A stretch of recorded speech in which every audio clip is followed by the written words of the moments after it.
छत्तीसगढ़ के भिलाई में रहने वाला एक जूस सेंटर का संचालक आज 11,000 करोड़ का मालिक है और आलीशान बंगले में आज विदेश में ऐश की जिंदगी काट रहा है। जी हाँ, हम बात कर रहे हैं भिलाई के रहने वाले सौरभ चंद्राकर और रवि उत्पल की, जो कि इस समय महादेव ऑनलाइन बुकिंग ऐप के मालिक हैं। महादेव के माध्यम से सट्टा किंग इन दोनों की संपत्ति अचानक 11,000 करोड़ तक पहुँच गयी। इस मामले में पिछली सरकार ने कार्रवाई की और अब छत्तीसगढ़ की साय सरकार में इस महादेव ऐप के घोटाले की नए सिरे से जांच शुरू हो चुकी है। लेकिन इस ऐप के तार अब अंतर्राष्ट्रीय हो गए हैं, इसलिए जांच उच्च एजेंसियों को दी जा रही है। महादेव से जुड़े प्रमुख तथ्य। ईडी ने शुरू की थी जांच। अलग अलग थाने में 70 एफआईआर दर्ज। ईओडब्ल्यू में केस दर्ज। उच्च पदस्थ नेताओं की संलिप्तता। कई नौकरशाह जांच के दायरे में। ईडी ने भी की है जांच। 400 लोगों की हुई है गिरफ्तारी। महादेव ऐप का ये पूरा कारोबार ऑनलाइन गेमिंग के माध्यम से चलता है, जिसमें पैसे लगाकर पैसे कमाने का खेल है। इसमें प्रमोटर भी बनाए जाते हैं जो कि लोगों को जोड़ते हैं। अब तक इस मामले में ईडी और राज्य सरकार ने अपनी अपनी जांच की है, लेकिन अब जांच का दायरा बढ़ाकर सीबीआई को मामला सौंप दिया गया है। 70 केसेस थे महादेव ऐप के संदर्भ में, जो सामान्य थानों में थे। ईओडब्ल्यू में भी एक केस था। इन सारे प्रकरणों को कुछ दिनों से कुछ चर्चा थी प्रदेश में, विभिन्न बातें होती थी, ये क्यों नहीं, वो क्यों नहीं, ऐसा क्यों, वैसा क्यों। एक प्रदेश से बढ़कर के अनेक प्रदेशों का विषय हो गया था। कुछ मुखिया ऐसे सुनने में आता है कि वो कहीं विदेश में रहते हैं। इन सारे विषयों को लेकर के अब ये निर्णय किया गया है और इसका नोटिफिकेशन भी जारी हो गया है कि ये सारे प्रकरण सीबीआई को सौंप दिए गए। अभी सीबीआई इस पर गंभीरता से जांच करेगी और किसी भी तरह के इस विषय पर कोई मुरव्वत नहीं होगी। कठोरता के साथ इस पर कार्यवाही होगी, मैं ये सोचता हूं। और विदेशों में भी जो लोग हैं उनको भी लाने की कार्यवाही की जाएगी। जांच के दायरे में कई नेताओं के आने की चर्चा पहले से है। ऐसे में सीबीआई जब शिकंजा कसेगी तो इस मामले के राजनीतिक तार खुलने की संभावना है। हालांकि कांग्रेस जांच का स्वागत कर रही है, लेकिन सरकार की मंशा पर उसे जरूर आशंका है। देखिए, भारतीय जनता पार्टी किसी भी मामले की सीबीआई जांच या अन्य मामले में जांच कराना चाहते हो तो कराए, उससे कोई कांग्रेस पार्टी को कोई फर्क पड़ने वाला नहीं है। फिलहाल पिछली सरकार के समय से चर्चित महादेव ऐप घोटाला एक बार फिर सुर्खियों में है। हजारों करोड़ के अवैध कारोबार का ये ऐप अभी भी जारी है। अब सीबीआई की एंट्री ने एक बार फिर इसे राजनीतिक आरोप प्रत्यारोपों का मसला बना दिया है। ऐसे में देखना ये है कि जांच की आंच में कौन कौन आता है। Bureau report, TV 24 news.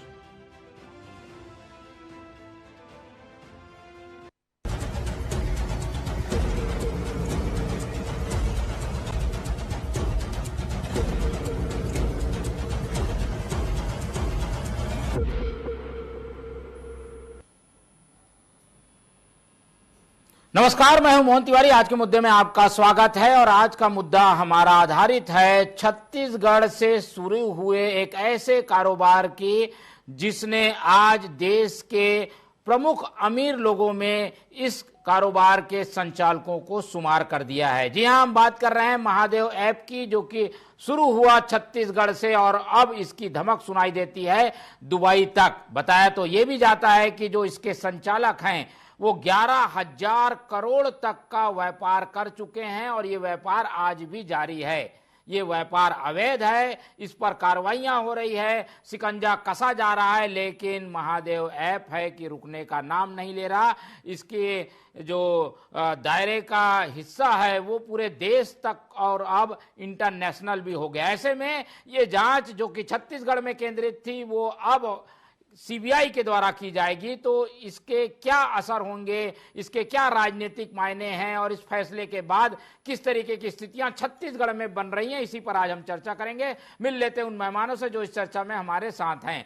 हम बहुत स्वागत करेंगे। हमारे साथ इस पूरे प्रकरण में बीजेपी का पक्ष रखने के लिए मौजूद हैं पूर्व विधायक परेश बागबाहरा जी, बहुत स्वागत है आपका। इस पूरे मामले में वरिष्ठ पत्रकार हमारे साथ जुड़ रहे हैं सुनील नामदेव, जो कि इस तरीके की रिपोर्टिंग के जरिए महादेव ऐप का कई खुलासा कर चुके हैं, उनका भी बहुत स्वागत है। इसके साथ कांग्रेस का पक्ष रखने के लिए हमारे साथ जुड़ेंगे रवि गौलानी जी, जो कि कांग्रेस का पक्ष रखेंगे कि कांग्रेस इस पूरे जांच को लेकर क्या सोचती है, तो उनका भी बहुत स्वागत है।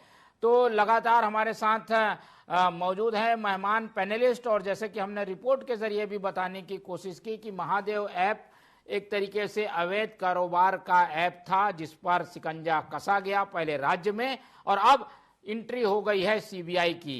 सीबीआई जो है जो पहली जांच छत्तीसगढ़ में नहीं कर रही है, इसके पहले 2 केस और उसके पास हैं, तो ये तीसरा केस है जिसके जरिए वो शिकंजा कसने की कोशिश करेगी, आरोपियों तक पहुंचने की कोशिश करेगी।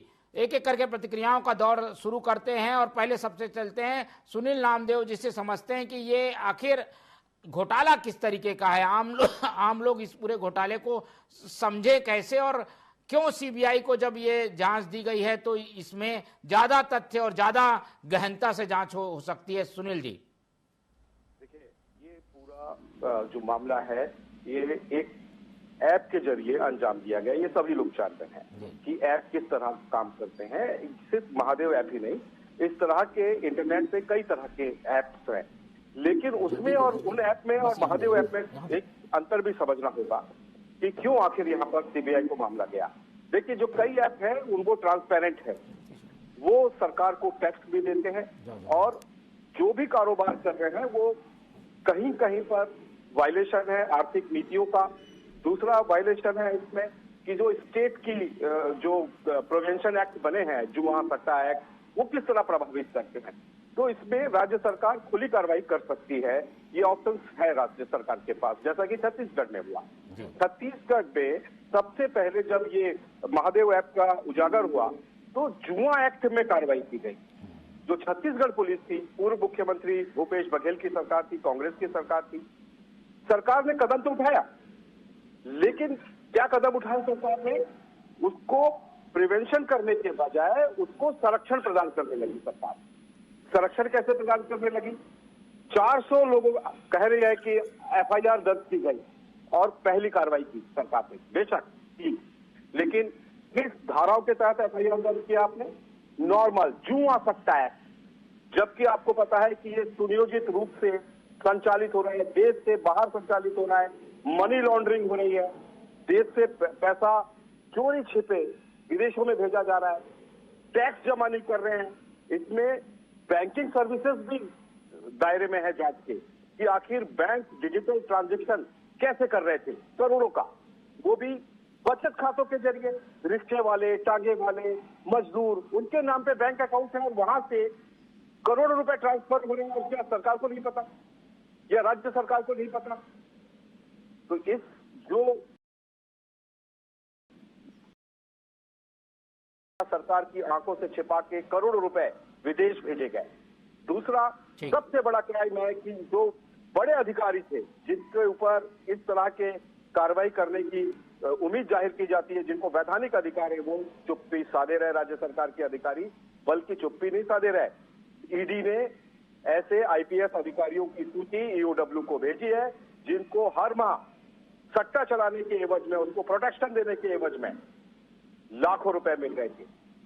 तो अब ये स्वागत करने योग्य है कि देश की सबसे बड़ी एजेंसी इसकी जांच कर रही है और जांच में जो भी प्रमाणित तथ्य आएंगे वो जनता के सामने आएंगे, अदालत में आएंगे। ठीक है, चलिए। तो क्योंकि ये जांच केवल प्रदेश भर के लिए नहीं थी, इससे तार कई जो है देश के अंदर भी और देश के बाहर भी जुड़े हुए हैं, इसलिए सीबीआई की एंट्री हुई है। लेकिन जब सीबीआई की एंट्री की बात हो रही है तो अचानक से इसमें राजनीति भी घुस गई है। कांग्रेस और भाजपा इसे अपने अपने चश्मे से देख रहे हैं कि ये जांच से ऐसा होगा, कांग्रेस सोच रही है हमें फंसाने की कोशिश हो सकती है।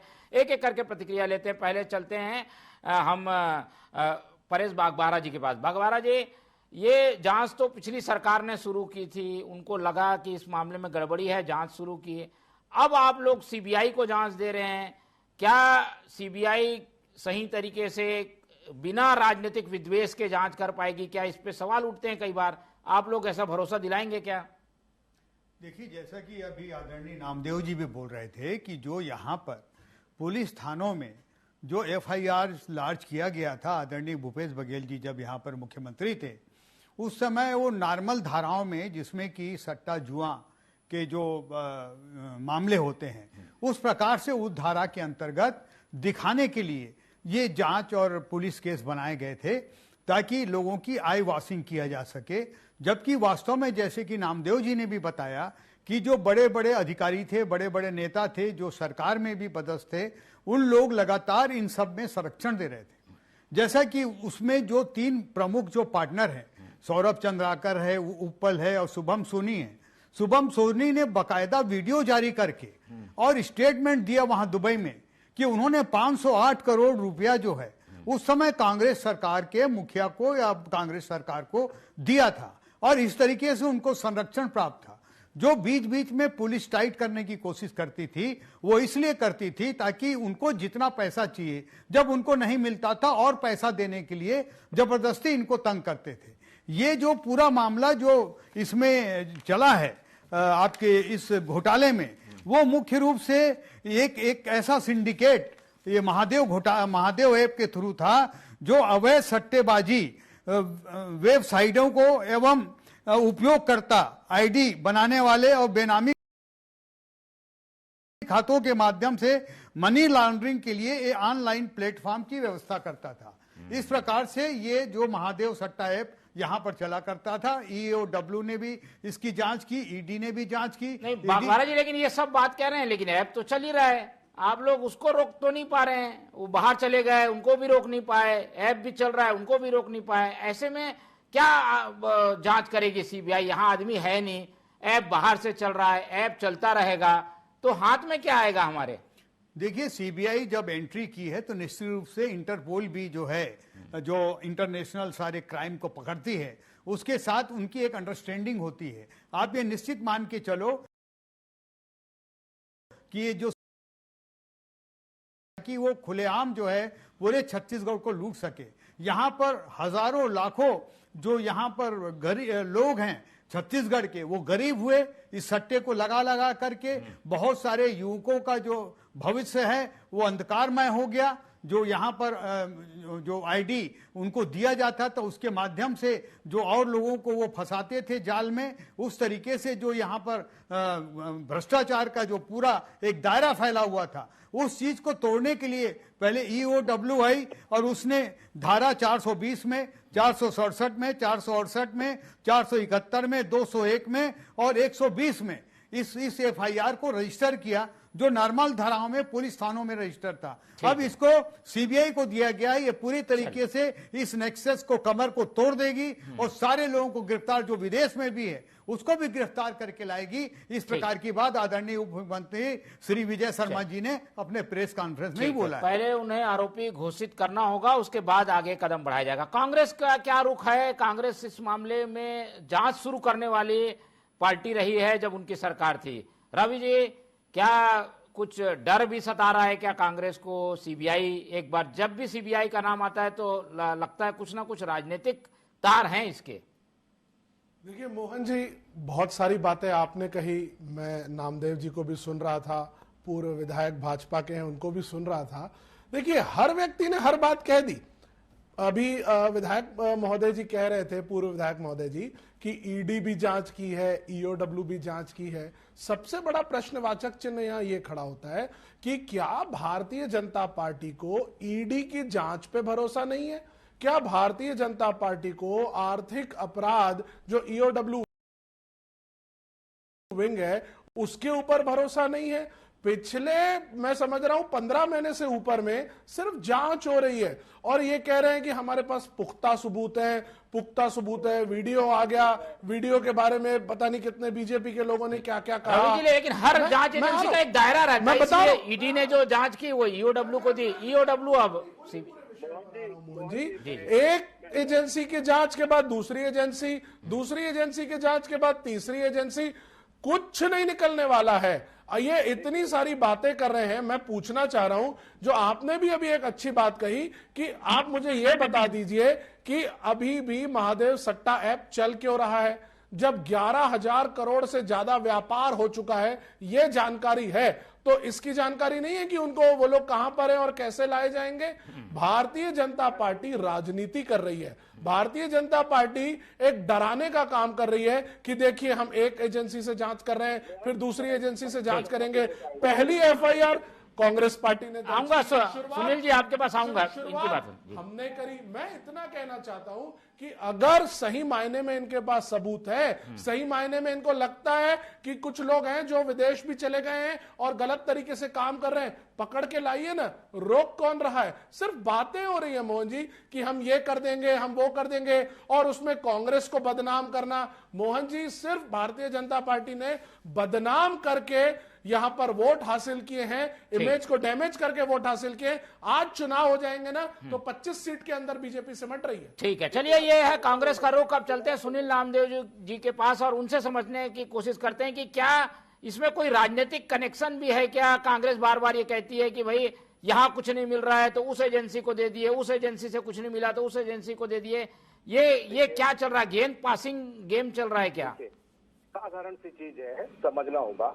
मेरे कांग्रेस के साथ ही लग रहा है कि ईडी के फॉर्मेशन, ईओडब्ल्यू के फॉर्मेशन का अध्ययन नहीं किए हैं। देखिए, कुछ कानूनी चीजें होती हैं। ईडी जो है इकोनॉमिक ऑफेंस विंग है, वो सिर्फ आर्थिक मामलों की जांच कर सकती है, उसके अधिकार सीमित है। सिर्फ ट्रांजैक्शन देखेगी, मनी लॉन्ड्रिंग हुआ है या नहीं हुआ है, हवाला हुआ है या नहीं हुआ है, यही कार्यक्षेत्र ईडी का है। दूसरा आ जाइए ईओडब्ल्यू को। ईओडब्ल्यू राज्य सरकार का अंग है, सेंट्रल की एजेंसी है ईडी। ईडी ने ईओडब्ल्यू को बताया कि देखिए राज्य सरकार में अफसर कौन है और कौन नेता है जो इसका संचालन कर रहे हैं, इनका ये मनी ट्रांजैक्शन, मनी लॉन्ड्रिंग पाया गया, इसलिए विधिवत सूचना उसने ईओडब्ल्यू को दी। अब आइए कि ये जो मामला है, कायदे से पूर्ववर्ती कांग्रेस सरकार को इसमें ठोस एक्शन लेना था अपने कार्यकाल के दौरान, उसे विश्वास अर्जित करना था। सटोरियों को संरक्षण नहीं है। सबसे पहले गलती तो छत्तीसगढ़ पुलिस की यह रही कि इस पूरे मामले को उसने बहुत सामान्यता लिया, सतही लिया, क्योंकि अधिकारी खुद संरक्षण प्रदान कर रहे थे, तो उन्होंने जुआ सट्टा एक्ट के तहत कार्रवाई की, जबकि ये कार्रवाई सरकार के, पुलिस के और इंटेलिजेंस विंग के लोगों को बतानी थी कि ये बहुत बड़ा मामला, इंटरनेशनल हवाला हो रहा है, इंटरनेशनल बुकिंग है इसमें शामिल है। अब दूसरा ये बात कि ये 11,000 करोड़ का इनका कारोबार है, क्यों नहीं पकड़े गए और आखिर सीबीआई को क्यों सौंपा गया? निश्चित रूप से इसमें बहुत सारे ऐसे चीजें हैं, इसमें अभी कॉन्स्पिरेसी है, सिर्फ मनी लॉन्ड्रिंग नहीं है, इसमें कॉन्स्पिरेसी है, जिसमें कायदे कानूनों को तोड़ने की बात है। तो ये सब मामले आईपीसी के तहत है, तो इंडियन पेनल कोड के तहत कार्रवाई करने का अधिकार सीबीआई को है, उच्च एजेंसी को। और चूंकि उच्च एजेंसी को भी इसलिए बुलाना पड़ा कि राज्य सरकार के पुलिस के आला अधिकारी चूंकि इस पूरे कारोबार में शामिल थे, तो सरकार की एक नीति है भ्रष्टाचार के मामले में जीरो टॉलरेंस। तो विष्णुदेव साय सरकार ने फैसला लिया कि जब उनके अधिकारी, उनके राज्य सरकार के अधिकारी भी शामिल है, तो क्यों ना मामले की जांच सीबीआई से कराई जाए। तो इसको तो एक स्वागत योग्य फैसला माना जाना चाहिए। दूसरा महत्वपूर्ण बात, ये कारोबार कैसे चल रहा है? जब इतना बड़ा इंटरनेशनल पे हो रहा है, तो आपको मोहन जी पता होगा, ये ग्लोबलाइजेशन है, डिजिटल दुनिया है। एक देश में शराब पर प्रतिबंध नहीं है, वहां आप खुलेआम पी सकते हो, लेकिन दूसरा देश है वहां पर प्रतिबंध है। तो हर राष्ट्र को अपने कायदे कानून, इकोनॉमिक को बैलेंस करने के लिए बनाने पड़ते हैं। इसके तहत ये पूरा मामला ईडी और सीबीआई को सौंपा गया है। ठीक है, चलिए, इसमें कोई डरने जैसी बात नहीं है कांग्रेस के लिए। कांग्रेस क्यों इतना हवा बना रही है? सीबीआई को आने दीजिए, आप लोग पाक साफ हैं, सरकार में थे तब भी आप लोग ने जांच कराई। कांग्रेस को क्यों डर है? कांग्रेस को किसी भी प्रकार का डर नहीं है मोहन जी। हम कहां कह रहे हैं हमको डर है, बात ये है नहीं। बात यहां पर ये निकल रही है, मैं हमारे वरिष्ठ पत्रकार जी को बताना चाहता हूं, मैं बहुत अच्छे से समझता हूं ईओडब्ल्यू क्या होती है, ईडी क्या होती है, सीबीआई क्या होती है, मुझे उसकी जानकारी है। मैं ये कह रहा हूं कि ये बातें क्यों आ रही है, क्योंकि भारतीय जनता पार्टी के मंत्री ने सदन में कहा था 99,000 करोड़ रुपए से ज्यादा के मामलों के ऊपर ईडी ने जांच की, लेकिन कोर्ट में जो कॉन्फिस्केशन हुआ वो सिर्फ 900 करोड़ का हुआ। ईडी से निकल करके सीबीआई को दिया जा रहा है, तो सबसे बड़ा प्रश्नवाचक चिन्ह तो ये खड़ा होता है ईडी ने किया। अगर कोई मामले में कोई एजेंसी फेल है, इसका मतलब उसको जांच ही ना करने दिया जाए, ये भी तो नहीं हो सकता ना। कौन मना कर रहा है, कौन मना कर रहा है और कौन रोक रहा है? बात यहां ये आ रही है कि आपकी अगर एक एजेंसी पहले से ही नाकाम रही, आप शुरू से ही सीबीआई से ही जांच करवाते। आप लोगों को केंद्र में अगर ऐसा लग रहा था कि इसमें मल्टीपल एजेंसी, तो राज्य में तो प्रतिबंध था, छत्तीसगढ़ में प्रतिबंध था उस समय कि सीबीआई एंट्री नहीं कर सकती, शायद इसलिए मैं मोहन जी ये कह रहा हूं कि प्रतिबंध आज 8 महीने हो गए, 8 महीने में इनकी सरकार है, 8 महीने से तो कांग्रेस क्या चाहती है? कांग्रेस किससे जांच कराना चाहती है? इस मामले में जांच तो होनी चाहिए, पर आप क्या चाहती है कांग्रेस? कांग्रेस आज सरकार इनकी है, सबसे पहले तो ये बताएं कि अभी तक के ये ऐप चल क्यों रहा है, और अगर ऐप चल रहा है तो किसके संरक्षण में चल रहा है? जिसके संरक्षण में चल रहा है उनके खिलाफ क्या किया आपने? आईटी मिनिस्ट्री के खिलाफ आपने क्या किया? हमारी एक्सटर्नल मिनिस्ट्री क्या कर रही है? क्या इन चीजों के ऊपर अभी तक कोई ये सब क्या हो रहा है? आप लोग केवल सुर्खियां बटोरने के लिए ये जांच करा रहे हैं क्या? परेश जी देखिए, ईडी के कहने से आईटी मिनिस्ट्री ने इन सारे ऐप के ऊपर प्रतिबंध लगाया है, और प्रतिबंध लगा करके उन ऐप को यहां पर रोका है, लेकिन डिजिटल साइबर क्राइम भी जो होता है उसको भी रोकने की लगातार कोशिश हो रही है। और आप निश्चित मान के चलिए कि सीबीआई की एंट्री के बाद जो जितने भी बड़े बड़े नेता लोग, जितने सफेद पोस्ट लोग हैं, जितने बड़े बड़े अधिकारी जिन्होंने अपनी तिजोरी गर्म की है, कोई बचने वाला नहीं है। जिन्होंने ये ऐप खेला जा रहा है, एक खिला रहा है, दूसरा खेल रहा है, अधिकारी नेता कहां से आ गए इसमें? उन लोगों ने संरक्षण दिया, स्कैम चल रहा था, उन्होंने सीबीआई पे बैन लगा दिया था। अगर शुरू में ही सीबीआई को अगर चांस दे दिया जाता तो आज तक सारे लोग एक्सपोज हो जाते, क्योंकि सरकार में बैठे हुए लोग और बड़े बड़े यहाँ पर अफसरों की जो कुर्सियां हैं वो सारे लोग संरक्षण दे रहे थे, तो यहाँ पर जांच कैसी होती? और ये सब दिखाने के लिए छोटे छोटे थाने में रिपोर्ट दर्ज करके किया गया। मोहन जी 1 मिनट का टाइम दूंगा। मैं बताना चाहता हूं कि टिकटॉक को सरकार ने 1 मिनट में बंद किया। 1 मिनट लगा सरकार को बंद करने में कि टिकटॉक बंद करना है, तो तुरंत बंद हो गया। क्या महादेव ऐप को बंद नहीं कर सकते? किस तरह की जांच और किस तरह की इन्वेस्टिगेशन चल रही है कि ऐप अभी भी चालू है। मोहन जी मिली भगत है, सरकार के संरक्षण में हो रहा है, और भारतीय जनता पार्टी खुद इसको करा रही है, लेकिन बाहर सिर्फ राजनीति कर रही है। ठीक है सुनील जी, क्या कोई व्यवहारिक दिक्कतें भी हैं जिसकी वजह से थोड़ा केस जो है वो कमजोर सा दिख रहा है? एजेंसियां जरूर करने की कोशिश कर रही है पर संभव नहीं दिख रहा है, ऐसा भी लगता है कि आपको? मैं मेरे कांग्रेस के साथी का भी मैं जवाब दे दूं उनकी बात का कि आखिर क्यों नहीं रोक रही है। उनकी चिंता स्वाभाविक है, एक राष्ट्रीय पार्टी के वो प्रतिनिधि हैं, स्वाभाविक है उनका ये जानना। देखिए ये ग्लोबलाइजेशन है, और कई देशों में सट्टा पे प्रतिबंध नहीं है। लोग नेपाल खेलने जाते हैं, जुआ खेलने जाते हैं, सट्टा खेलने जाते हैं, विदेशों में गैम्बलिंग आम बात है, लेकिन हमारे देश में ऐसे कानून है जिससे इसको प्रतिबंधित कर रखा है, और सरकार ने तो ऐप पे रोक लगाई हुई है। लेकिन ये डिजिटल है, डिजिटल युग है, ये आपको समझना होगा, अवेयरनेस आपको चाहिए। सरकार ने प्रतिबंधित किया है तभी तो कार्रवाई कर रही है, तभी तो जुआ एक्ट में कार्रवाई आपकी कांग्रेस की सरकार ने की, लेकिन बीजेपी आई, उसने मामले को और गंभीरता से लिया, ईडी तक पहुंचाया मामले को, सहायता की ईडी की, केंद्रीय एजेंसियों की। आप ये बताइए मोहन जी, पुरानी सरकार के समय ईडी कार्रवाई करने आती थी, कांग्रेस के पदाधिकारी हो, मुख्यमंत्री हो या और कोई नेता हो, ये सड़कों में प्रदर्शन कर रहे थे कि कार्रवाई ना कीजिए। इस मामले को राजनीतिक चश्मे से नहीं देखना चाहिए। इसको देखना चाहिए। एक देश में एक बड़ा आर्थिक अपराध अंजाम दिया जा रहा था और सुनील जी, उसमें कई राजनेता शामिल थे। ठीक है सुनील जी, लेकिन केंद्रीय एजेंसियां एक तरीके से जो पिछले दिनों के आरोप हैं पिछले सालों से, ये लग रहे हैं कि भाई वो दुर्भावना से कार्रवाई करती है, इसलिए शायद विपक्ष डरता है कि भाई हमें फंसा दिया जाएगा। उनका छवि खराब हो चुकी है केंद्रीय एजेंसियों की। देखिए साहब, बगैर एविडेंस के कार्रवाई नहीं होता। देश में अदालतें भी हैं, मुंह की खांडी पड़ी है ऐसे अधिकारियों को जिन्होंने फर्जी कार्रवाई की थी।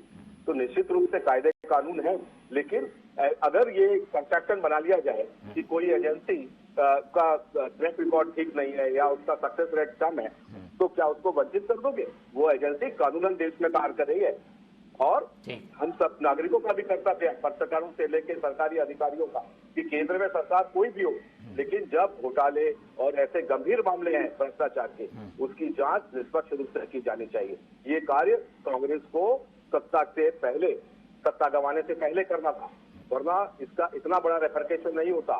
महादेव ऐप का बड़ा मतलब नेगेटिव इम्पैक्ट पड़ा है। चलिए, हम भी उम्मीद करें केंद्रीय एजेंसियां जो है वो सच्चाई तक जाएंगी। 1-1 मिनट का समय है तो दोनों प्रवक्ताओं को मौका दे देते हैं।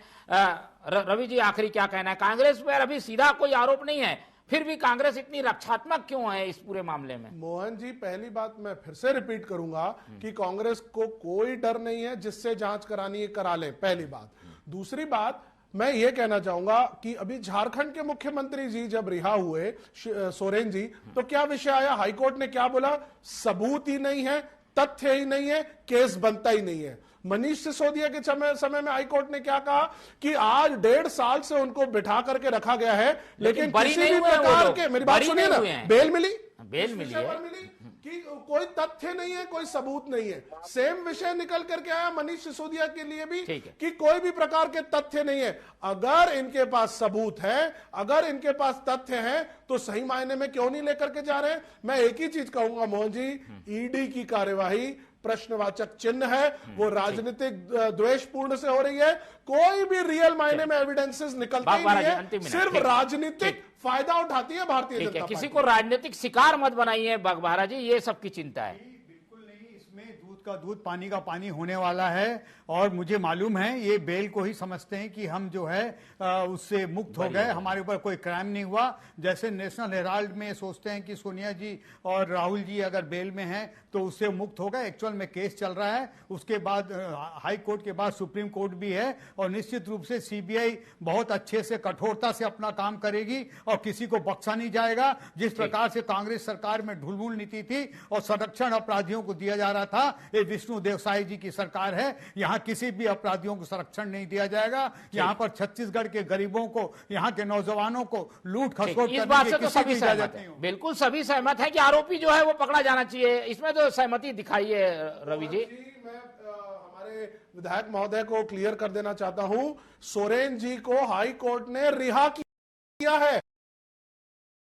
सबसे बड़ा कि आखिर ईडी तथ्य निकाल क्या रही है। चलिए, ये तो सब कोर्ट में फैसला, ठीक है, कोर्ट में होगा फैसला। जांच तो होने दीजिए, कोर्ट में होगा फैसला और जांच हो रही है। अब सीबीआई आएगी तो सारे तथ्यों को बिल्कुल खंगालेगी। समय कम है जी, बिल्कुल समय कम है, और सब लोग सहमत हैं कि जो भी आरोपी है जो कि देश को चूना लगा रहा है, उसको जेल के सलाखों के पीछे जाना ही पड़ेगा। समय कम है, इसलिए चर्चा ही खत्म करते हैं। इस पूरी चर्चा में हमारे साथ सुनील नामदेव जी जुड़े, उनका बहुत धन्यवाद। रवि गौलानी जी हमारे साथ थे, उनका बहुत धन्यवाद। और परेश बागबारा जी ने अपना कीमती समय दिया, उनका बहुत बहुत धन्यवाद।